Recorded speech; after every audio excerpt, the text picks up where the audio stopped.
Hi guys, Vicky from Trylessmeat and welcome back to my channel. I'm at home. I don't normally do videos at home, but I am going to do a complete vegan stew using just these ingredients. Works out at about 50p a portion. So let's get into it.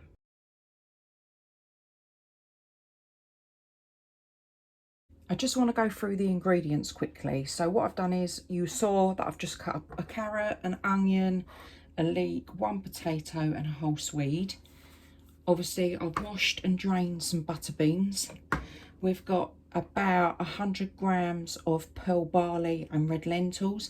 If you want to make this gluten-free, leave out the pearl barley and double up the red lentils.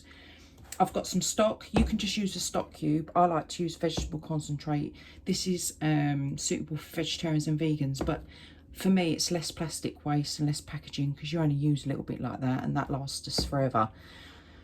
And the last two secret ingredients I want to talk about are two herbs that you can purchase. Bay leaves, which you can get anywhere.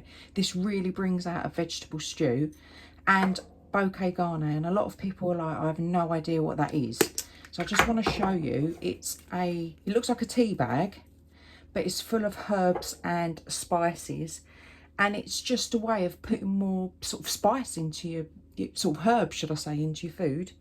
It's got parsley, thyme, rosemary and bay leaf in it. So I always use one of those in my stew, and if you can get your hands on them, I mean I bought these in Tesco's, but if you can get your hands on them, these are really good. We're going to add onions, swede, leek and potato, the carrot. You can see how much it is already adding up.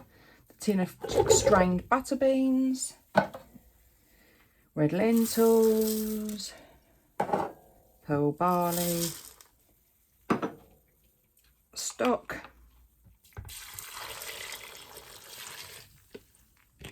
so I filled it up to about 800 mils. So on the other side that would be about 1.75 pints. Just keep an eye on it, give it a good mix. Next, add in your Bouquet Garni tea bag and a couple of bay leaves. I've used just a few bits, and that is it. And we're going to put this in the slow cooker for about, you can have it on low for about 6 hours or on high for about 4. Keep an eye on the water. If you need to add a little bit more water in it, obviously top it up, because all the red lentils and pearl barley are going to suck up all the moisture, and that's it. Or if you haven't got a slow cooker, you can put it on the hob on low, just gently sort of simmering away for about 3 hours. This has been cooking for 6 hours on slow. I've had to add another ½ pint of fluid into it because I like my stew with a little bit of liquid so I can mop it up with the bread. But as you can see, the colour of the stew it's taken on, it's real thick, lovely. The pearl barley gives it a real depth. And I don't know if you can see, but here you can hardly see the red lentils. They sort of almost evaporate and make it quite like thick and yummy. So this is a perfect vegetable and vegan stew. It cost me about £2.25, I think, in the end. That's going to be 5 lunches for me, or maybe 4 dinners with a bit of crusty bread. Plant-based, full of protein, super cheap, really easy. Add a crack of salt and pepper if you fancy. You've got to give it a go. It is amazing. For all things less meat and Veganuary, click that subscribe button for future notifications.